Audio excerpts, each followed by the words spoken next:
कार्तिक मास की शुक्ल पक्ष की एकादशी को देवउठनी एकादशी या प्रबोधिनी एकादशी कहा जाता है। इस दिन भगवान विष्णु 4 महीने की योग निद्रा शयन से जागते हैं। आषाढ़ शुक्ल एकादशी के दिन भगवान विष्णु शेषनाग की शैया पर क्षीर सागर में विश्राम करने जाते हैं और कार्तिक शुक्ल एकादशी को जागते हैं।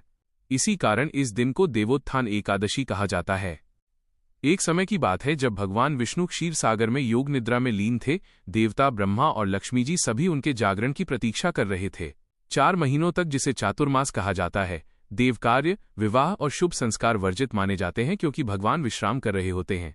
जैसे ही कार्तिक शुक्ल एकादशी का दिन आया, प्रातःकाल ब्रह्मा, लक्ष्मी और सभी देवताओं ने भगवान विष्णु की आराधना की।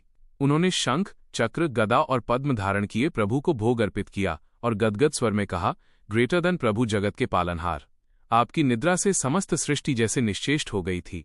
अब आप जागें ताकि पुनः सृष्टि में मंगल कार्य आरंभ हो सके। भगवान विष्णु ने मुस्कुराते हुए नेत्र खोले। उनकी दृष्टि से समस्त ब्रह्मांड आलोकित हो उठा।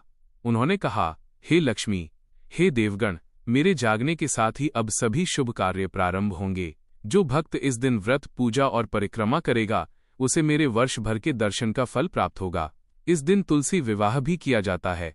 तुलसी लक्ष्मी का स्वरूप और शालिग्राम विष्णु का स्वरूप का दिव्य मिलन।